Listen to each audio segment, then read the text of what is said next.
Welcome to Bring Out Your Badass Self, a movement to break your negative thoughts and habits and instead focus on building each other up and encouraging fearless authenticity.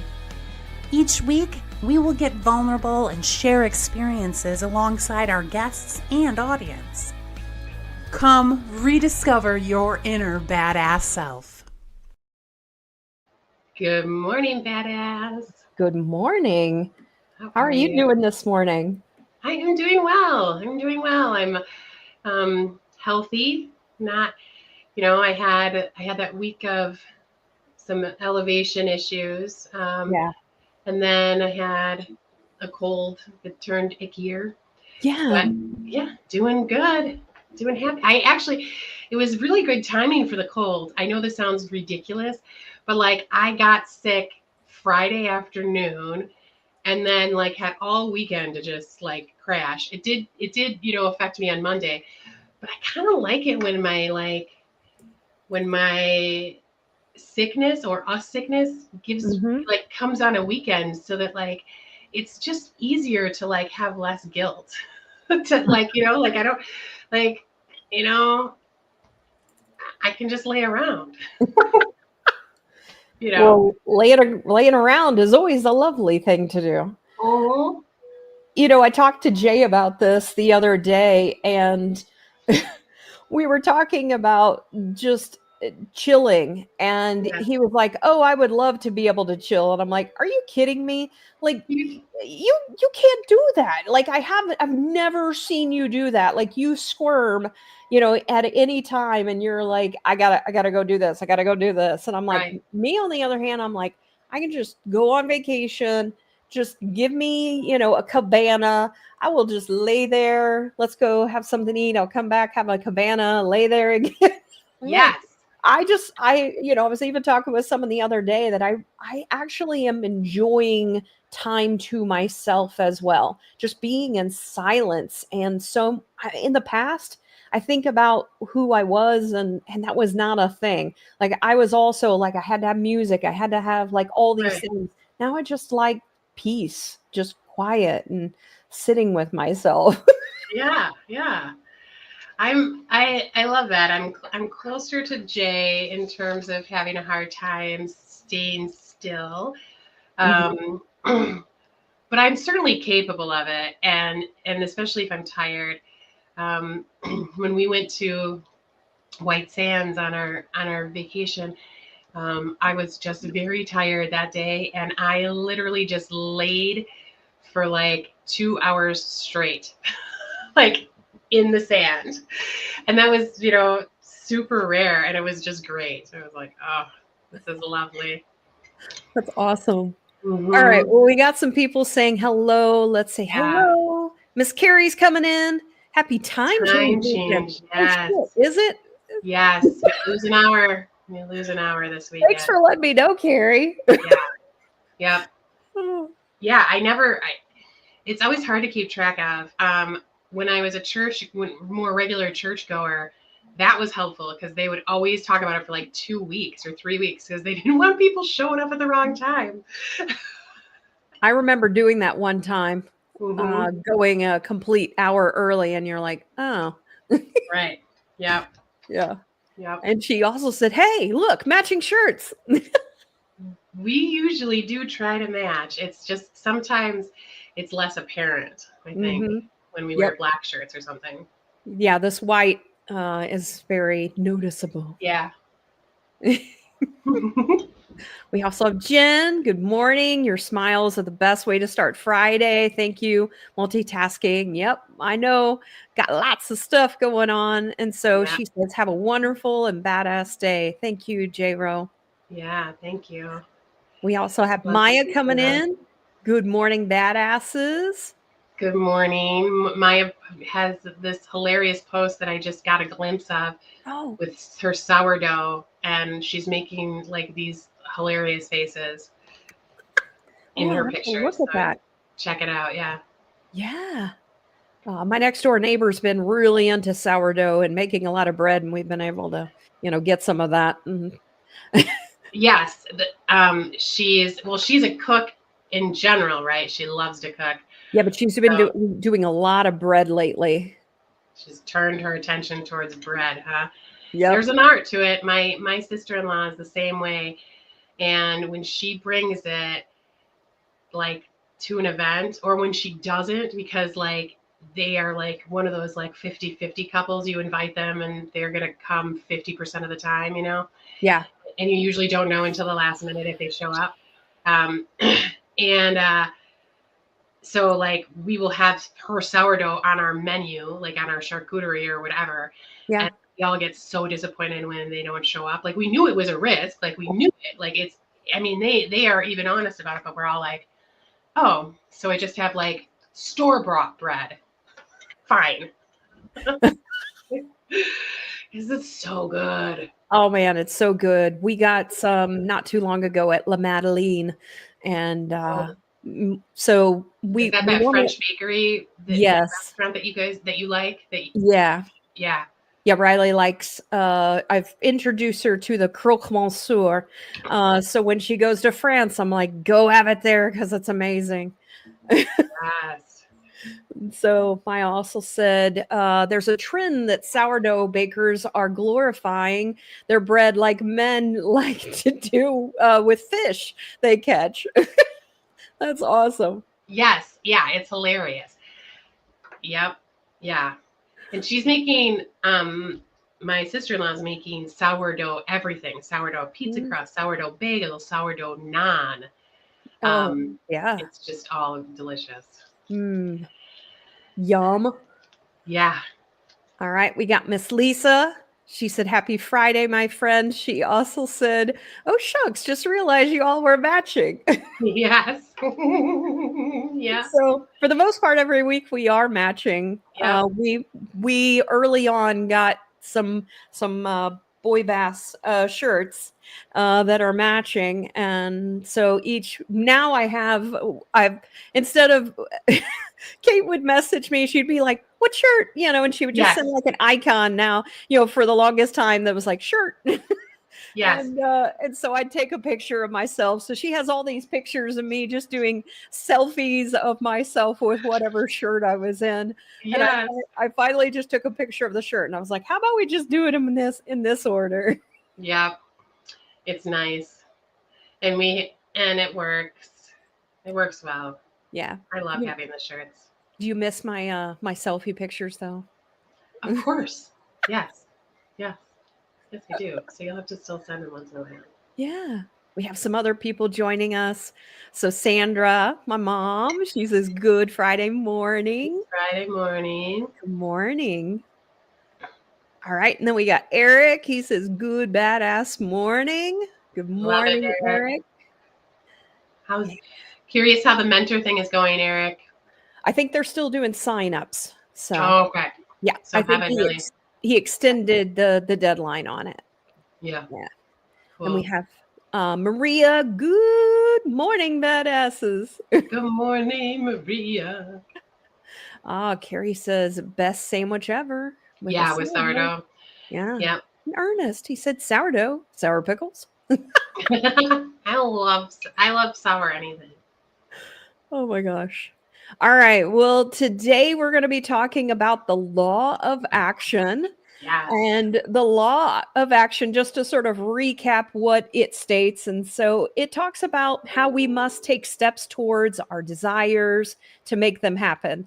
And ultimately, to manifest our desires, we need to take physical action. And in order to achieve our desired results, though our intentions and thoughts must be followed by concrete efforts to bring about change and success. And the best approach is to focus on inspired action, which feels easy and natural. And so today we're going to be talking about that. We're going to be highlighting 5 areas that can help people with the law of action.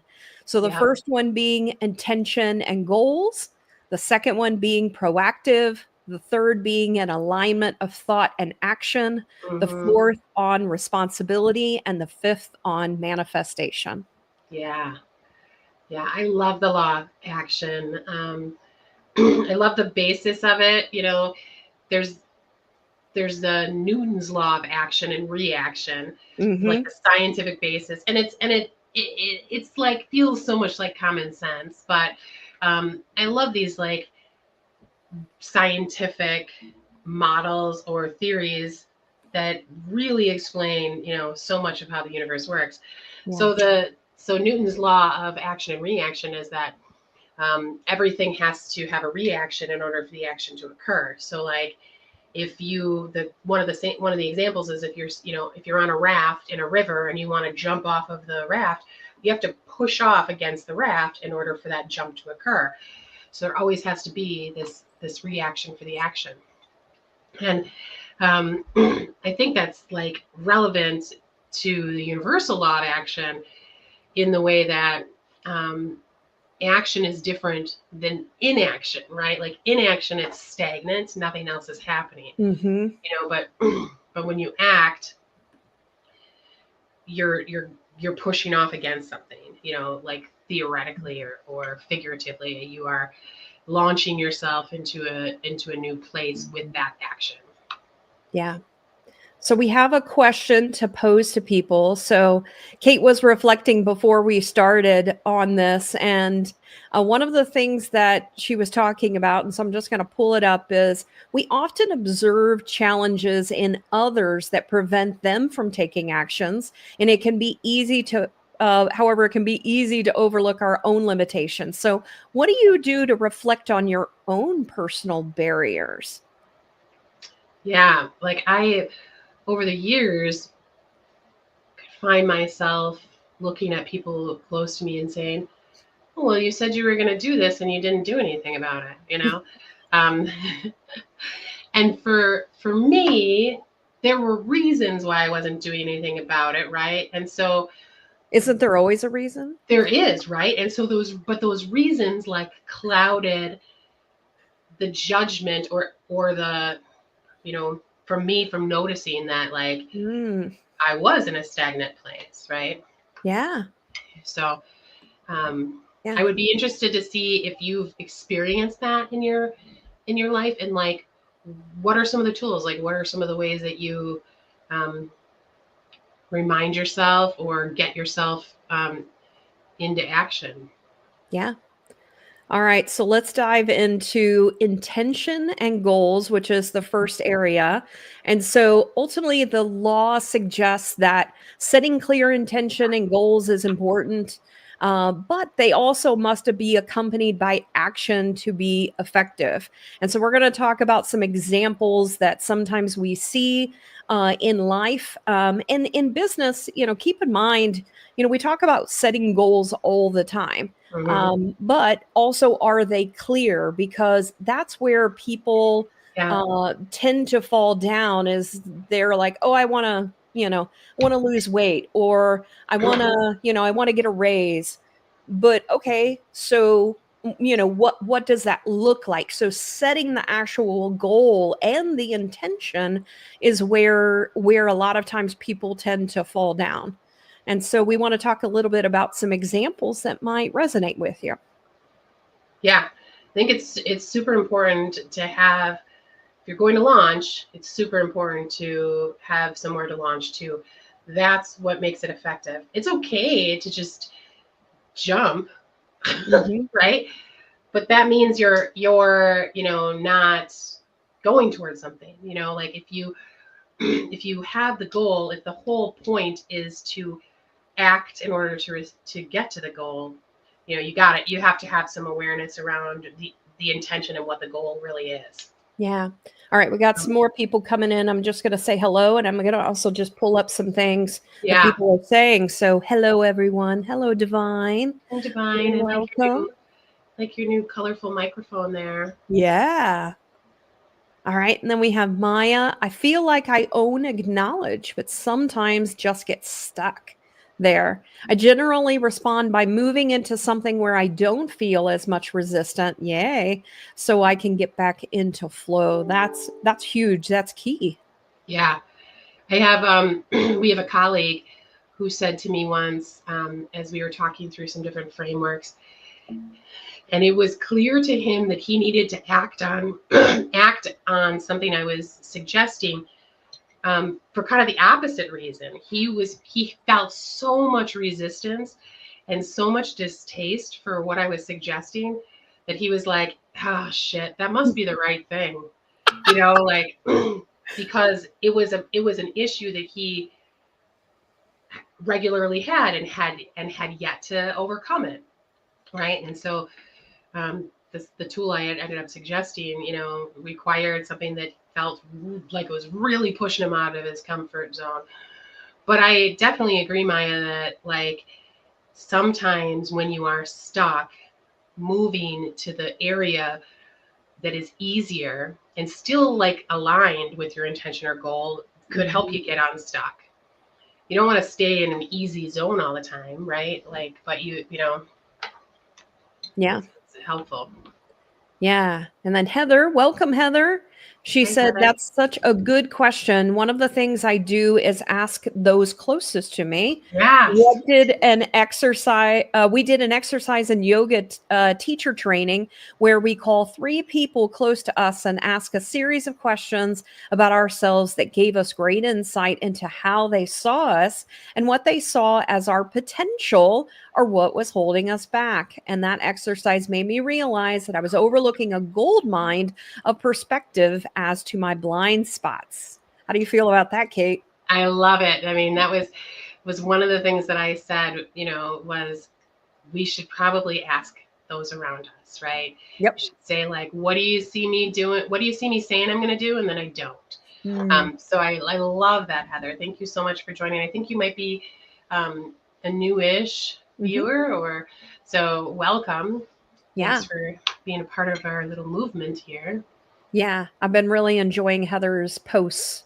And so I've recently connected with her. So thank you so much for coming. Yeah, I'm going to connect too. Yeah. Love that.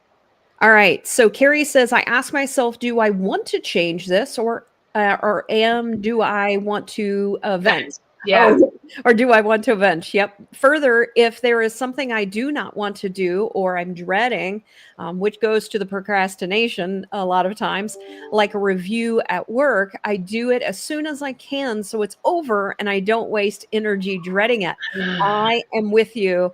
And so I used to do this in eating as well. I was just like, I hate this.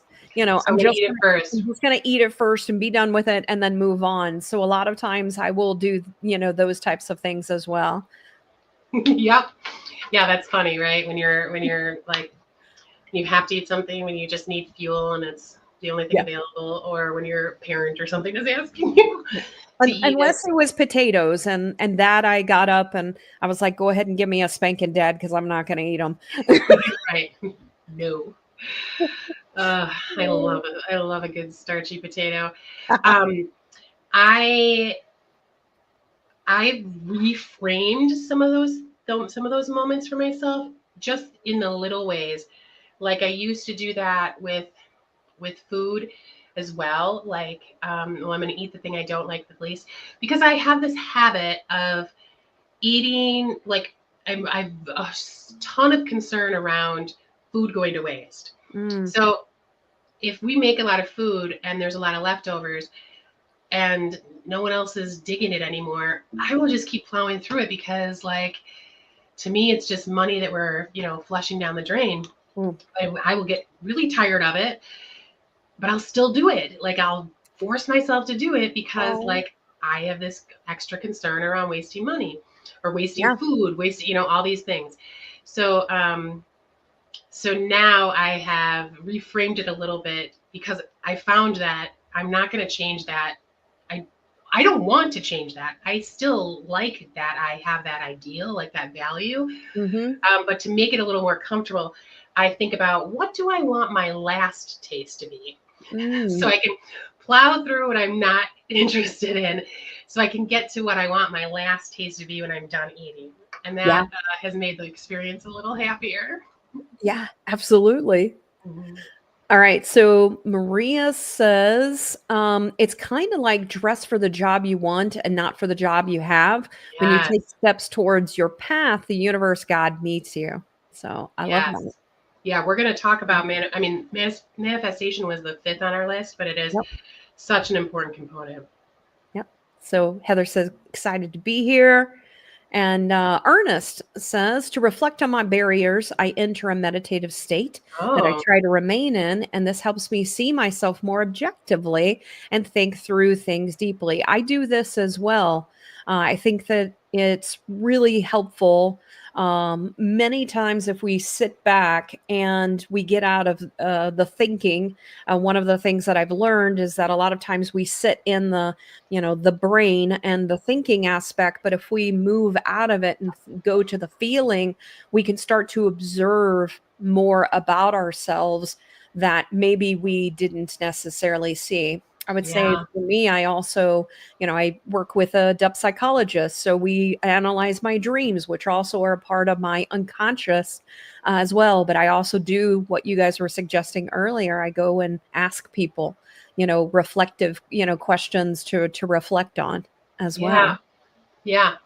I love that. I have a hard time matching up meditation and intuition. Like Hmm. for me, there's so much value in trying to clear my mind, Yeah. and that's what I envision Ooh. meditation to be. But Yeah. then sitting with myself to reflect feels like it's scattered thought, like Yeah. so. Um, but I can totally understand how you combine them, with the Yeah. power of being mindful in that moment, you can Yes. reflect better. Yeah, I think that a lot of people have a misconception of meditation. And Right, so a lot of people feel like meditation, your mind is supposed to be blank, and that is not the case. right, Meditation is about where does your mind take you? But if your mind is taking you to worry, then then it's about the future. If it's, thinking about the past, that's not necessarily a bad thing. Like, right, why? Why is it that you're thinking about that? What is it that's making you reflect upon it? It could not necessarily be that, but right, it is triggering a reminder of something that's happening that's reminding you of the past. So, right, for example, if there are things that we've done in our lives that we regretted, that regret might come back. But the regret isn't necessarily about that. It's about what else in your life right now is actually reminding you that yeah, you're repeating that pattern as well. yes, yeah, definitely. I love that. Those are really great points. Jen and I are taking on some quantum healing clients, and one of the things, meditation is such a huge part of the ability to meditate is such a huge part of Yeah. um, being hypnotized or moving into like a theta state. Yeah. And we've been making sure that people understand that meditation doesn't have to be still. Mhm. There, like, it can be walking, it can include movement. I mean, those that do yoga, I'm sure Heather, knows all about this, that it can be very meditative, to do those things. Yeah. Um, and then the other thing that my dad always says, um, my dad meditates every single day and has for years. Mhm. And he says the reason you do it is that it's a muscle that you want to make work. And Yes. the reason you make it work is so that when you are having negative thoughts, or he says, when you are surrounded by grandchildren that are just too fucking loud, you want to be able to Mhm. go into a state in your mind where there's just some peace, some Mhm. clarity, some peace, and he employs it all the time, Yeah. and he's terrible. He says, I meditate when I drive. I'm like, these are not good things, but there's no telling him anyway, otherwise. But it's a muscle that he regularly works so that he can use it tactically to avoid Yes. being critical. Yes, absolutely. And you have some people, confirming, a lot of these things. So meditation is just regulating our nervous system, more ease and clear direction. Absolutely. The movement helps prepare for the meditation as well. And so I also want to just call out. So, Cindy, I think this might be the first time you're here. I think she's coming in through my personal Facebook account. And so welcome, Cindy. She says, my ex-husband is a chef. And when we were married, he would make leftovers into something else and create new meals. I used to do that too, Cindy. And I've gotten a little bit away from it, but that is a really great idea. And it gets me creative and thinking and inspired. I do give away a lot of food. Maria's next comment. I mean, I'm constantly giving our friends food because on top of this, I tend to cook in enormous amounts. Yeah. So I do give away a lot of food, which, and try to freeze it for later. But I will say that our chest freezer ends up just having a lot of Ziploc bags with stuff in it that, has been there for years. So, yeah. So, my husband and I are we are different than our neighbors. Our neighbors make a lot and they do a lot of leftovers. And then she has this thing that she writes and she puts like, this is when it was made, this is when it expires. So she has like this whole process that she goes through.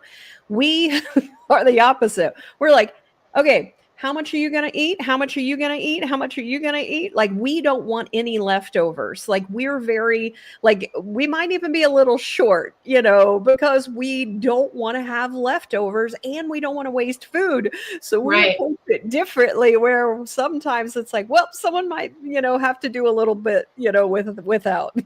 Yeah, right. Because you don't want it again, right? Right. And we don't want to waste it. Right. Yeah. Yeah, exactly.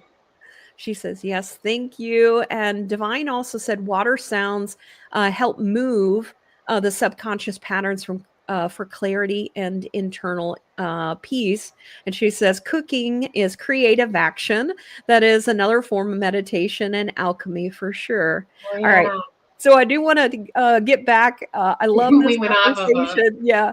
But I want to talk a little bit about the intention and goals. So I want to give a little bit of an example. So one example is, at being a boss. A lot of times I will hear people when I'm interviewing or when they're in a particular position, they're like, I have this goal. I want to be a manager, or I want to be, this or that. And so one of the things that's important is when you're looking at like career advancement, what are the things that you're also doing? So what goal are you going to obtain within the next year? And also, how are those intentions aligning with the actions that you're taking? So are you seeking out mentorship? Are you enrolling in a leadership course? Are you networking with higher ups? Are you actively volunteering for projects that showcase those skills and leadership positions? Because a lot of time people will say, I want this. And it's like, okay, we'll demonstrate that you also are on that path, and also be clear with your boss on what is it I need to do in order to get to whatever it is, XYZ, a specific number or a specific, goal. Yeah, definitely. I think that is a prime example of setting an action and then, leveraging or setting an intention and then leveraging action to get there, right? And it's a common thing that it's all too common that people feel like it's beyond their control. Like if I want to, if I want to be a manager, I need to be chosen, And there's a difference between, you have to think deeper. Like, why will you be chosen? You'll be chosen because of your actions. Right? Yeah, exactly. Another example, is when a person is intending to improve their physical health, or maybe they want to lose weight. And I've seen this work super well, and I've seen it not work well, and when it works the best is when somebody gets really tactical about it. They set the goal. They may say I want to lose 15 pounds. And then they boil that down to what are the actions I'm going to take? How will I accomplish this? You Yeah. can't just toss it out there and say, I'm gonna lose 15 pounds and then continue eating and living the way that you normally have. That's your status quo. You're gonna just stay at your status quo. Mhm. So, um, exercising regularly, meal planning, all of that stuff, when you put those things together into one kind of program for yourself, that's when you achieve the success that you're looking to do. Yeah. Another one that I hear a lot is I don't have a good work-life balance. I'm stressed all the time. Okay, well, what are you doing to also deal with that? If you know that sometimes you aren't setting boundaries to the limits of when you're not going to accept calls, Kate's been really good about this, and doing this and setting this intention so she has, time for her family and things, Mhm. that she has as her goals. She's like, this is, I'm setting a limit on, I'll get back to you on, at this time. So you can do those types of things, and a boss or a family member or friends will respect you if they're truly have the best intention for you, Right.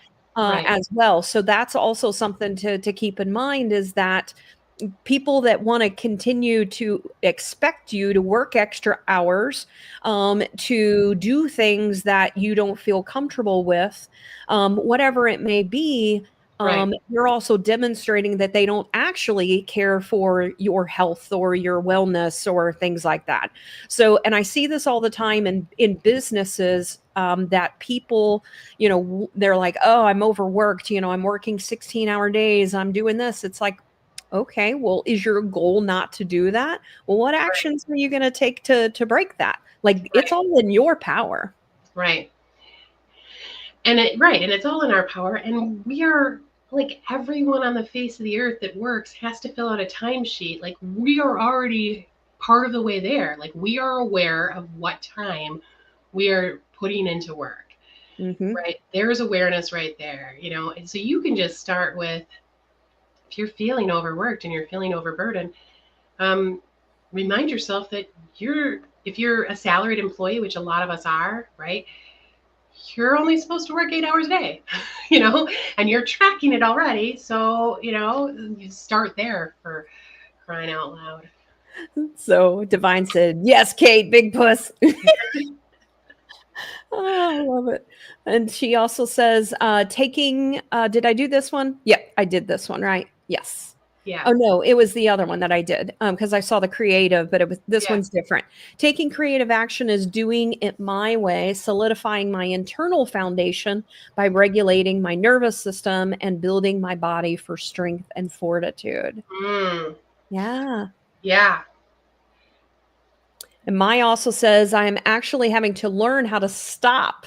I've come to a place where I recognize my tendency to want to jump in to help in so many areas. But if I do, my projects that are underway will suffer. Hmm. So I am learning to set my boundaries and accept that I can become active in other things when the current things are finished. Yeah. Yeah. And that's a hard thing to do for those of us that have a very active brain, or ADHD, or just really like doing new shit, right? Like, Hmm. it's hard to finish the current thing. It's hard to remain focused sometimes. So Yep. I honor that, Maya. I'm glad that you are seeing that and working on it, and have kind of set up a little bit of rules for yourself. So that's a little bit on intention and goals. The Mhm. second area that's important is to be proactive. And so it's really about encouraging individuals, to take initiative rather than waiting for circumstances to change on their own. And there's different examples of this. And so a lot of times, let's take the job scenario again.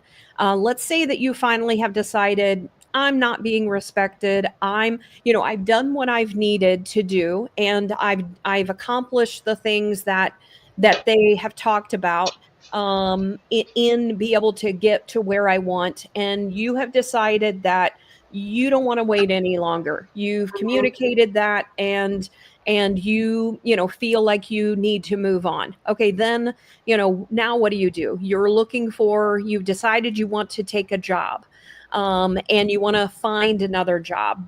Tell me if this resonates or sounds familiar.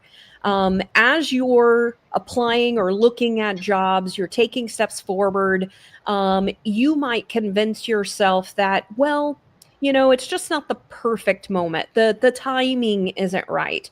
Or one of the other things I hear is, well, if it's meant to be, the opportunity will come to me. Mm, And so a lot of times people don't actually, uh, things will be brought to them. The universe will bring you like jobs that are perfect for you, but you sit there and go, mm, I'm not going to do it. And so right. you don't even know whether you had the chance of potentially getting that position or not, because you sat back and said, well, the right thing will come if it's meant to be. Yeah. Yeah, that totally resonates. I've heard that. I've heard people do that, and then um, you contrast that with someone who is out of work and desperately needs to get a job. They don't just sit around and wait for something to come to them, because Mhm. that rarely works, right? Like Yeah. it is the proactiveness that actually gets you a new job, right? Yeah. Because if the mentality of sitting around when waiting, I am positive that plenty of job seekers would do that when they were out of work, because it's kind of hell applying for jobs. It's Hmm. not fun, um, in any sort of way. So It uh, requires action. And that's a lot of times, I mean, that's what we're talking about today is the law of action, that we actually have to do something, that we can get all the signs that we want, but if we don't take the step forward, then nothing, you know, will happen, and we have really no one else to blame but ourselves. yeah, this happens all the time in businesses with their sales cycles, Mhm. right? So um, people think of sales sometimes as like an art, or like, well, referrals, or there's other ways that I get my business, and you know those are important, and they close more easily, so I'm just going to kind of rely on that. The problem with that is that it doesn't give you anything to focus on during the times when there's a famine, right? Mm. Because it's always feast or famine. And so there are, first of all, sales is not an art. I mean, there's some art to it, right? Like Mhm. there is some art to everything, but it's a process like anything else. And you have to proactively seek business development, Mhm. in order to have it available to you during the times when you're not getting those referrals. Yep. Absolutely. Sales is a great analogy when it comes to taking action, because Right. I will, you know, and that's also, you know, it also goes back to some of the other things we've talked about, is it's also understanding where your strengths lie. And so Right. that's why I sought out other individuals of that you know, I know what I'm good at. I also know that there are certain things that I needed other individuals, you know, Right. for those particular types of roles as well. Yeah. And the other thing I will say is because I think we have some regular attendees that own small businesses, Hmm. that might be looking to grow or add new people. One thing that my dad taught me, when we started our business together, in 2009, was that recruiting is just like job seeking. You can, if you can find a job that is a perfect fit for you. Even if your perfect fits are like rare things, you can, they're all out there, right? Just like your perfect match, is out there probably. In recruiting, you can put together like a weird or a weird mix of attributes that you want from people, and it will be out there. It will come to you. I remember we were looking for very specific things when we were starting, because we wanted people that were part-time. We wanted, this, we wanted them to have this. And I was like, who's gonna, like, that's gonna be really hard to find. And we just took action, and of course we found it. It came Hmm. to us because we took action. Yeah. You know, it's interesting. I view things a little bit differently. I don't feel like anything is perfect. I feel like in itself. Oh, right, right. And Like and perfection yeah, has imperfect things, right? it does. Like, I don't feel like there's a perfect job for me. I don't feel like there's a perfect person for me because Right, I pull from different. What I found is that this person provides this aspect. You know, what are the things that are most important to me? But I also will need to pull in from other people, potentially other things. Same thing with like the job. It's like, you know, sometimes I might have to do some things that I don't really enjoy doing to get started. right, You know, and but I also keep in mind, where is it that I can bring people in to then also do those things that they actually like this shit. Like, you know, Kate likes cold calling. And I'm like, who the fuck likes cold calling? Um, right, there's someone out there. You know, who likes doing data entry? We have someone that loves doing data entry.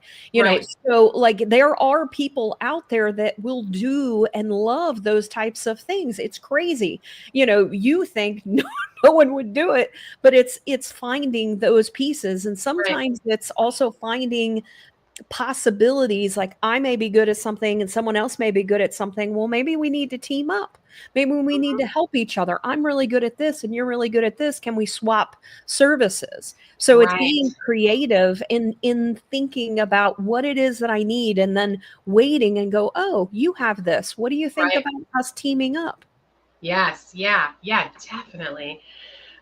There's something I'm mentioning my dad more than once today, which is rare, but there's something that he has always said to me, and he started saying it when I was a kid, because he always cussed, but he would say, "There's no such thing as perfect except for a perfect asshole," and he meant it like both literally and figuratively, you know. And he, you know, and Oh my God, I I love that. thought, this conversation needs, I think I need to reevaluate. I use like such strong language sometimes, like perfect, love, hate, and really those words, because they're so strong, they have different meanings and I actually mean them. Yeah. So I have this, to me, perfect always has, like everything, some ups and downs, it's Mhm. perfectly imperfect. Yes, I love that. Yeah. All right, Nick's joining us. She said, "Sorry, I'm late. No worries, Nick. Thanks Um, for coming." She said, "Hi, everyone." And so today we're talking about the law of action. Uh, yes. and so Divine said, and I'm going to read the bottom one as well, two retrograde Venus and Mercury, and an eclipse coming up in definitely boundaries, assertiveness, and releasing past patterns, situations, and people. And if it doesn't align with your worth and values, it's not worth it. So is that right now we are in these two retrogrades, or is that coming soon? Uh, I I am not sure exactly when it's starting, but I do know, I believe it is in March. Okay. And so, Divine, let us know that. And then she also said, reassessing internal and external agreements, what we say yes to with our lips, but no with our hearts. Ooh, Mm-hmm. yeah, I love that. And Maria says, I do not enjoy data entry, but I do miss my 10 key adding machine. Yeah, we work with a lot of accountants, and that's a common topic. Is missing the old 10, and I think one of them actually still has it. Jenny, I think, still has one. I know, people that will get a laptop and they want the 10 key, so they'll get it on the side. Yep, yep. Yeah. I'm a big fan of it as well. Yep. So, think also about, proactive in we talked about job, but also think about your relationship. So sometimes we're in relationships that really no longer serve us, and Mm, we know it. But we stay in those relationships because it's harder to take action. It's just easier familiar. just yeah, Yeah. it's easier just to sit in it. It's easier to complain about it and talk to a friend and bitch about it. Those things are easier than it is for us to figure out, well, what do we actually want? Or, is it that we're not having the conversation with the person as well. Like, this Right. is what I need in our relationship. And what I find interesting in relationships is a lot of times people feel like, well, this person changed. Well, Mhm. yeah, they fucking changed because we change as people, we grow. And so I find it asinine that people think that people aren't going to change, because if we're growing as individuals, if we're learning, then we're gonna change. And so Right. the question is, are you going to grow and change with them, or are you going to stay stagnant? It's the same thing in businesses. Are we going to grow, or are we going to stay status quo? Like, Right. what are we doing? Right. Yeah. You have to, in the world of humanity and relationships, there is no other choice. You are growing, until you die. Like that is how it works. And it's interesting to me because I'm so much a proponent of make sure that you are in a relationship that is, healthy and beneficial and all these wonderful things. But I also have this like strong feeling that too many people give up too early. Mm, Like that's a big part of why the divorce rate is so high.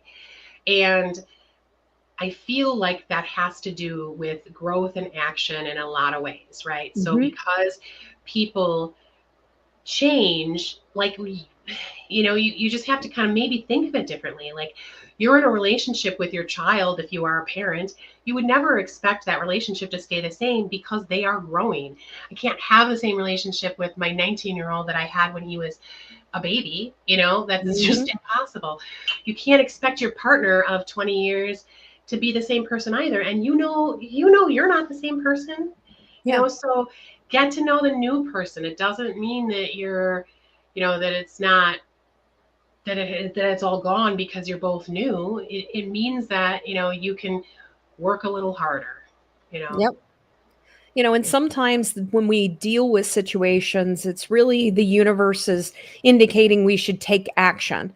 So whether it's through communication, whether it's setting boundaries or moving on, it's ultimately understanding what emotionally we need for our own well-being.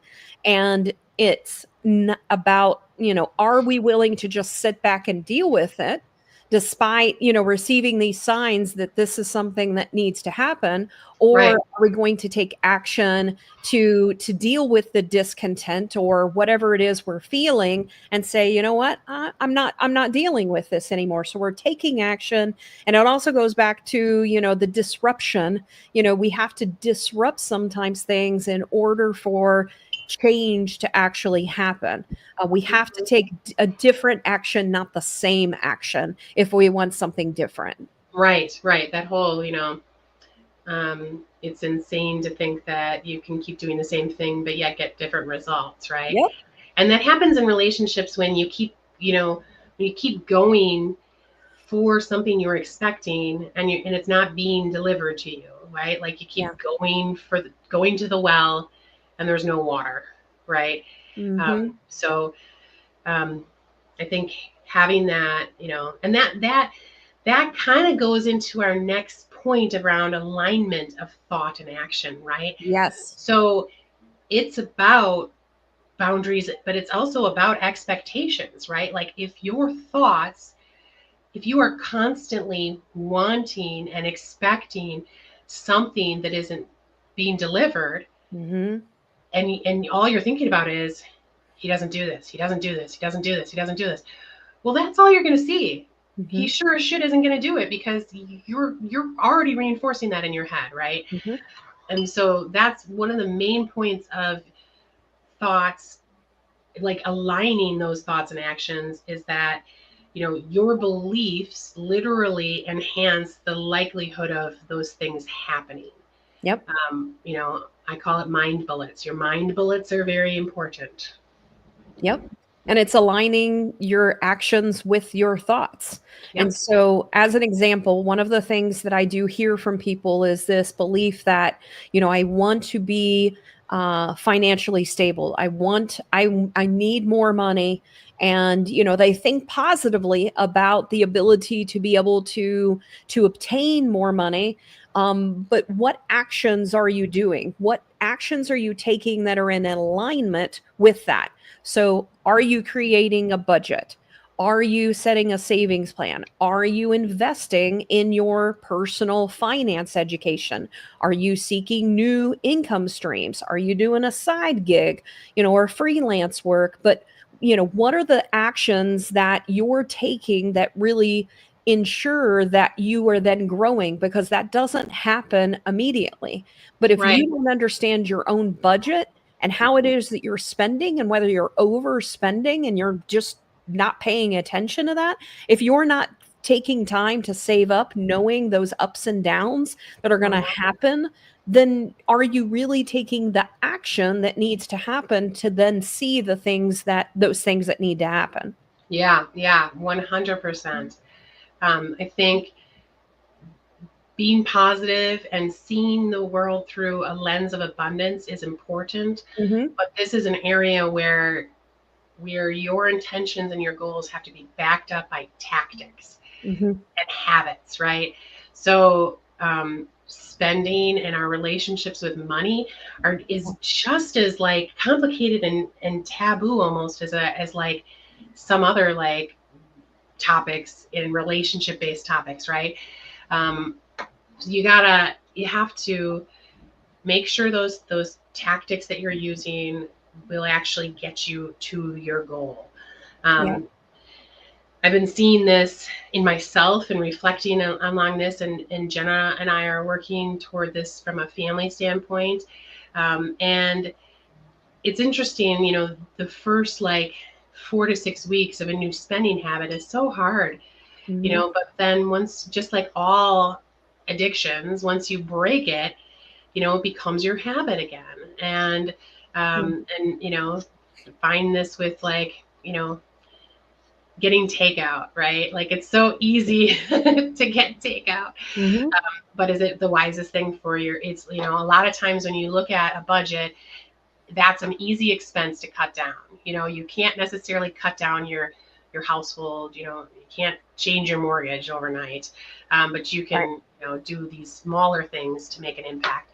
And then the other thing I just wanted to quickly mention is a lot of times people think of it as like, I need my full-time job to give me more and more and more. And I understand that. And that is important. It's important to feel Mhm, valued. It's important to get paid well. It's important to have that rise with inflation, right? mhm. Because it should.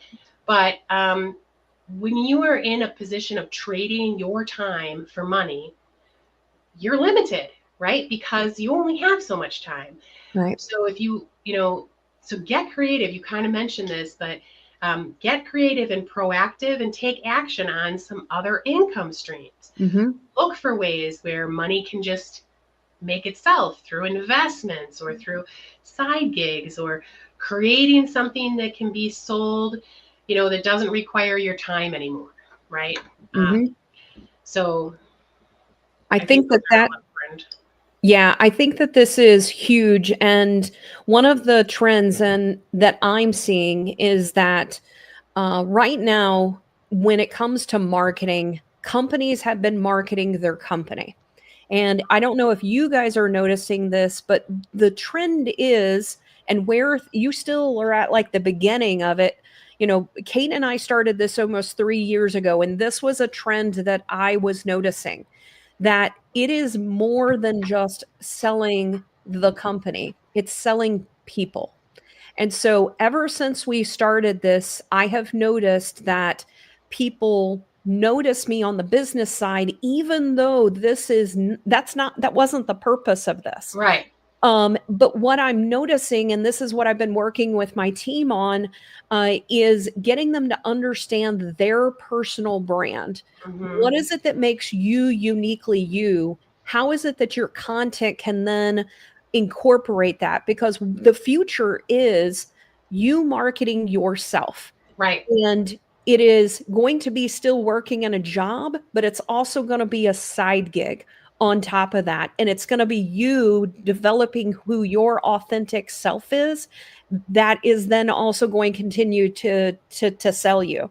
So Right. companies are going to be just a part of amazing people that are selling themselves and also doing things on the side. So I'm just telling you right now so you can make sure that you're doing it, because that will be the future.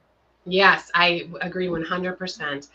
And I think it's important to figure out who you are, figure out what your brand is. When you have that authenticity, it's easier to set those intentions and goals because you have a set of values that aligns with who the fuck you are, Mm-hmm. right? So it makes your job part of the way done already.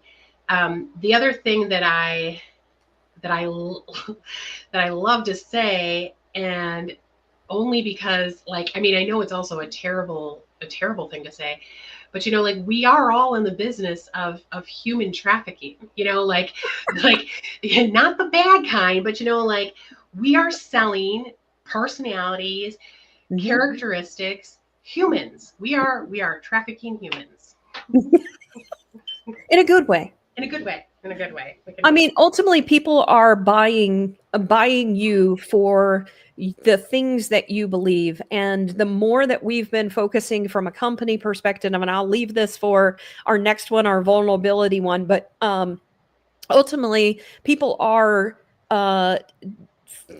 connecting even more with people that they are in alignment with. Right. And Culture is a fit. exactly. And so I know culture, sometimes people see it as a dirty word, and I don't know really understand why.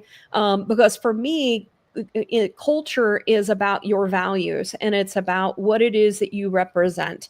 And so if you don't like the company and the values that they have, what is it that you're doing yourself to demonstrate you being you and the values you want? Because then that will attract other people, even within your same company, that then will want that. And then that's how we continue to change things and move things, because it makes them uncomfortable, because other people start seeing that people actually want this. Yeah, absolutely. We have so many comments. I Yep. really love this one I wanted to bring up. Cool. So, because I love that I think she meant until, but I love that it came out as intel, because it's about the retrogrades and it's about the eclipse, and it is intel. Like, having knowledge of these other things and other forces out there that could be affecting you is intel. And then, so we have a few answers of telling us, when these things are, which I love. Yep. So the eclipse is a week from today. Not sure Yeah. about the retrograde. And then Maria also says, I find some do not wish to change and willfully remain. Yep. And they will. And there's not much we can do about that. Right. Even if you are a changer in general, like I'm open to change. I'm very flexible. I love change. Jenna loves change too. Mm-hmm. I can still regularly find things that I am being willful about if I am open minded and reflective. Mm-hmm. There are times um, when it just doesn't really matter. Like, yes, of course, I want the dishes done properly every single night. But at Mm-hmm. the end of the day, like, am I going to remember that 5 years from now that Brandon, twice a week did a shitty job on the dishes? No, I'm just being willful about it. And Mm. it's not the end of the world. And that's a simple example, but look for those ways that you're still, even if you are somebody that likes to change, look for the ways that you're still embodying some willfulness. Mm. She says, perplexing, but really it's a part of the old world paradigm. You go to school, graduate, get a job, and that means you're grown. Yeah. Yeah, you don't have any more to grow, right? Interestingly enough, what I've been doing is focus more on asking questions. And what I notice is that sometimes there's a term called cognitive dissonance. And what it means is people believe two different things that actually compete against each other. They actually conflict with each other. And it's interesting to ask questions and just focus on asking the questions where they have this shift of they believe this and they also believe this, and those two things, can't really coexist together. So Right. what I've done is really just focused on asking the questions because it makes them uncomfortable because then they have to get into like figuring out, oh wow, like, oh crap, this is sort of calling them out in some ways because it's making them rectify that the thing that they're saying isn't in alignment with what it is that that they're saying they're doing. Yeah. So that's a great way to be proactive around. One of our first topics is it's easier to see when someone else isn't doing what they say they're going to do. If you actually want to help someone, get curious. Mm-hmm. I will also say if you don't have a Sarah Ganella regularly in your life questioning things for you, you can do it yourself, or you can rely on other people. I do have a Sarah Ganella, but I also have, Jenna, and there are certain things that I trust her judgment about more than I trust my own. And I just had to accept that. Like, Wow. and then I ask, but I also regularly get curious with myself. Mm-hmm. So like, okay, how, I'm curious, why am I having this feeling, or why am I resisting this particular action? Mm. You know? Yeah, I love that question. Why am I resisting this action? Yeah. Yeah. Yeah. Yeah, I was Jen going to put says, that one. yeah. And sometimes you have to find that person that has not been released from its cocoon. Some people have no idea they were supposed to be a caterpillar their whole life, but a butterfly and free. Isn't I, that true? I love that, J-Ro. It's so Yes. sweet too. Yeah. And And J-Ro, do you're, you have a tattoo of a butterfly? yeah, you should get one if you don't. All right. Heather says perfection is an illusion, and we have to do our best to not let perfect be the enemy of good.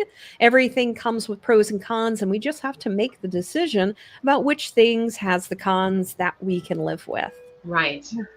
Right. Yep. Yep. The Yeah. flip side's always there. Yeah. Yeah. I love that, Heather. That's a great point.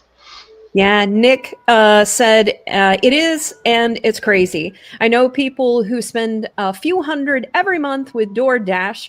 There is also the health factor to consider.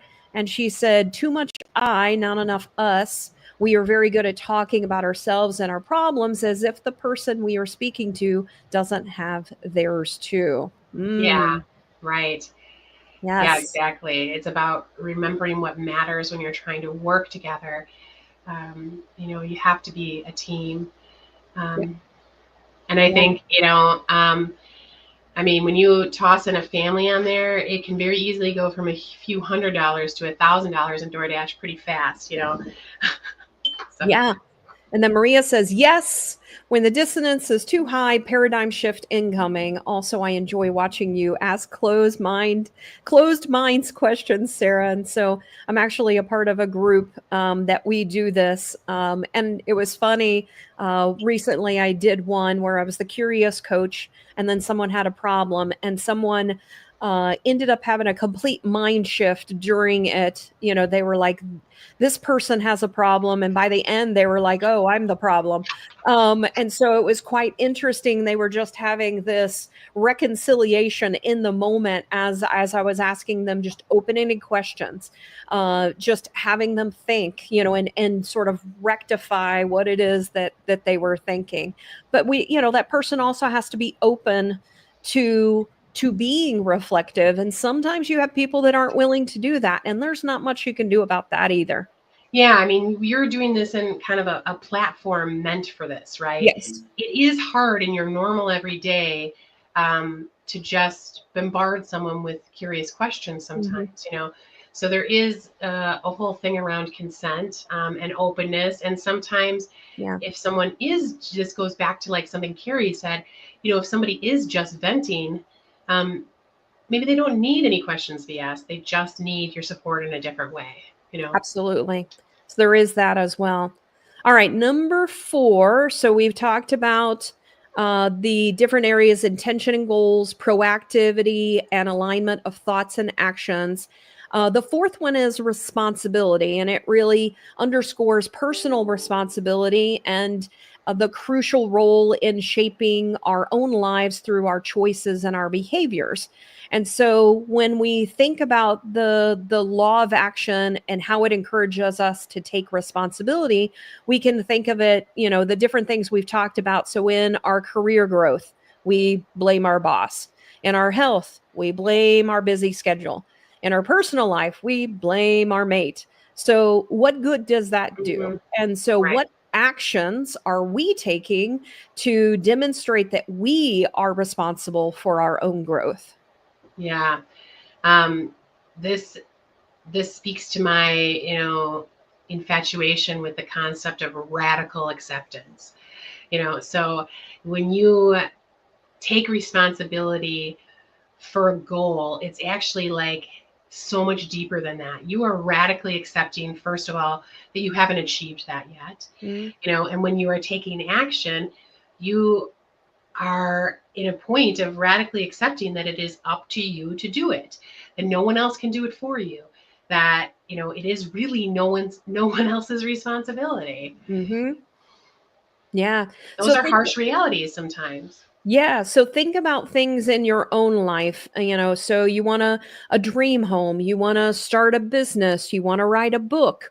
Hmm. Well, what are the actions you're going to take? What are the responsibilities that you're going to take on to be able to have that happen? So when we think about like our dream home, are you doing the research? Are you thinking about your budget? Are you saving for the down payment? It's easy for us to want things, but if we don't take responsibility for the things we need to do, as Kate was talking about, when we from a financial perspective, for example, if we're, or I think it was someone else that said, the DoorDash, you spend $100 on DoorDash. So you're spending this extra money, like evaluating, well, what can I actually do? Because I think sometimes we get so caught up in the Joneses, what everybody else is doing, and I want to look a particular way and things like that. For me, one of the things that I didn't give a shit about that, I even told my husband, I remember telling my ex-husband at the time, I was like, here is our budget. We have $5 for lunch every single day. Keep in mind, he was in St. Louis, Missouri at that time working. He was interning at the ATF, and these guys, they had money, they were going out to lunch, and I was like, I don't give a shit. Like, you need to do your own lunch. You need to, this is the amount that we have. I know you want to spend more, we don't have it. And so, like, what are the things that you're doing you can do? I even had this conversation with my daughter. I was like, I said, what if you only had $5, for every meal each day? How would you survive from a meal perspective? So we started talking about that. She was like, well, the pizzas I like are $1. She's like, I like water. Like, she started going through things, and she found she could easily live off of $15 a day if she actually wanted to. Right, right. Yeah. Jen and I always have said, um, there's a, that when we first got together, um, well, there was this phone call with my mom. My mom was questioning, like, you just like moved in with this woman and you don't even have a job right now, because I didn't. I was in between jobs. I'd actually asked to be laid off because I was kind of miserable in this job and I needed to kind of, figure out what I wanted to do next. Yeah. And she said, so what do you can't just live on love. And I said, no, we aren't. We're living on love and unemployment. Mhm. And but that exercise, that kind of became a staple of our relationship, is that we could always go back to that if we had to, and we could always eat saltines and American cheese for, on crackers for a week if we need to. There's like going through that exercise of having Riley think about what she could survive on, and what that really puts things in perspective Mhm. for your life. Like, there are things that we are doing that are privileges to do Yep. right now, but there are also, you want to think about what what it could be like if you needed it to be something else. Yeah. And I'll even tell you, I am very blessed, with where I am in my life. I also think about that at any point things could change. And so I've even been looking at things that I need to do. Like if I had to be prepared, what are the skills that I need to know? And so I've been researching, for example, canning meat and curing meat. So thinking about the things like if you were in a situation where you had to survive, do you have the skill sets? So I've actually been taking action and doing things to research and do things that if I was in a situation that I had to figure out how to do this, what would I need? How would I do this? And so it's those types of things of pushing yourself to a thinking about the things that you actually do have control over, and preparing yourself that if this happened, you also are prepared, because so many times people are thrown in to situations and we also don't take the time to really think through, what would I do if I was in this situation? What are the things that I need to know? Or if I want something, what are the things that I need to learn and understand in order to get there? And Yeah. keep in mind, you have people around you. Like, ask people. Right. People are willing to give information to people, but so many times people don't ask me. They don't ask me how it is that I got to where I'm at. They don't ask me, the things that they really should, that I Mhm. know. Mhm. And so I invite people, like, if you want to actually understand how it is that someone got to where it is you want to be, go ask them. Yeah. There's so many things there that we could unpack, but I think one of the important things I want to kind of bring forward is um, preparation is such an important part of action, Mhm. right? So you mentioned like being prepared for the inevitable or the unknown. That's a big part of taking action. So Mhm. and you can think of it in all the ways. You're procrastinating about something. Maybe break it down into how can I prepare for it. Mhm. You're worried about something, break it down into how would I cope if it did happen. Yep. Prepare yourself. All of these different things are ways to embody the law of action, right? Mhm. I love that, Kate. So instead of worrying, what would you do? Then, Right, what is the worry? Then what action would you take to deal with it? Because so many times we just worry about it and we're like, "Oh, I don't know what I do." Okay, right, well, think about, break it down. What are the things right. that I need to know in order to make sure, that I'm not in this situation? Or if I was in this situation, what would I do? Yeah, exactly. Yeah. I love this. She said, "Oh, I definitely needed to hear this." Oh, So God. that's so awesome. That's awesome. All Well, right. So the last one is yeah, manifestation. And so yeah, manifestation is really about visualizing and affirming the desire is important. And then all the other things we talked about. So it's the tangible actions that are essential to bring forward the desire. So it's really just emphasizing the visualization aspect and then applying the different things that we talked about. So it's identifying the goal. What do you need to be proactive? Being responsible for your own destiny, being in alignment through your actions, and then lastly, visualizing that desire. Because the visualizing aspect, a lot of times people don't, take time to go, okay, I'm viewing it, I'm seeing it. I not only want it in the future, but I'm visualizing it now. I'm visualizing that it's happened, and I've already been taking all the actions towards this happening. yeah, yeah, exactly. And we're gonna have a whole month later this year to talking about the law of manifestation that is very much related to the law of action. But I think an important thing to remember is that there are examples of actions manifesting reality all around you, Mhm.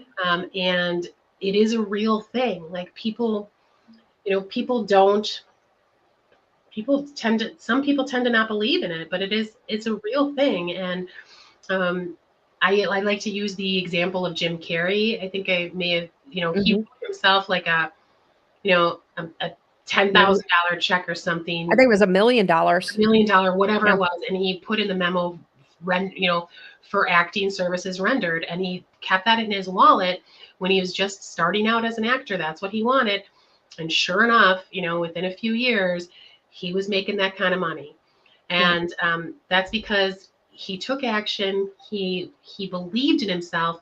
He visualized himself being there, and then he carried it with him. Mhm. Figuratively and literally. Yeah. So there's tons that you can learn about acting and thinking and aligning yourself towards manifesting the reality you want. Yeah. Uh, Another example of this, I'm going to talk about my neighbor, her son. They felt like he had lymphoma. And the actions that were taken were to immediately like bring people together. And so it really combined the law of oneness and the law of action together. Yeah, So they took action and said, we need people surrounding us, praying, praying. meditating, giving, helping them, so surrounding them. So the law of oneness was, hey, collectively, let's all spend time, at this particular time, praying, meditating, whatever it is, and continuing to do that. And I'm going to tell you that here they thought that they were told that he had cancer, that he had lymphoma, Like and it has it was so much like a for sure. for sure. Like it would be extremely rare that this tumor wasn't that. Yep. And And it ended up sure enough, being, it was benign. yeah, I know. I mean, I lost it in tears and I know. chills when I saw that, and I private messaged mom, and I was like, this is the power of prayer and the power of meditation, the power of Yep. positivity in action. I mean, it makes miracles. It, These it miracles absolutely happen. does. And there's so much science. I have to find for our manifestation one. I will find this.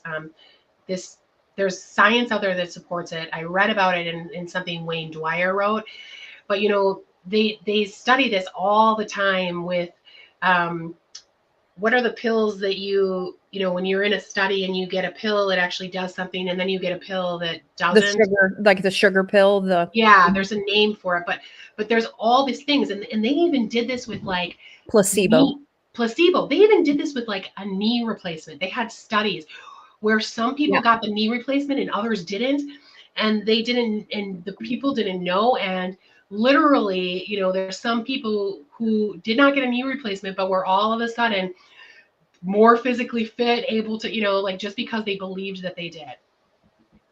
Yeah. It's so cool. Maria says science has come so far. The energy waves and entanglement are super real. So is telepathy and other stuff. And it's all been proven with science. I love that. Yes. And then Yes. Tucker says it's tough, but we can't look at someone else's destination and compare our starting point. We need to start, and eventually, by taking one step at a time, we will get to our own destination. Asking the person who is already there to be a mentor is a wonderful way to learn. Yep. To learn and then make it applicable to your own situation. Yeah. Absolutely. Um, there's all, when the telepathy and all of these, things that are being scientifically proven with as it relates to energy. This is proof of how powerful our thoughts are. Yeah. Like, and it's real. Yep. Listen, there's a podcast out there called the Telepathy Tapes.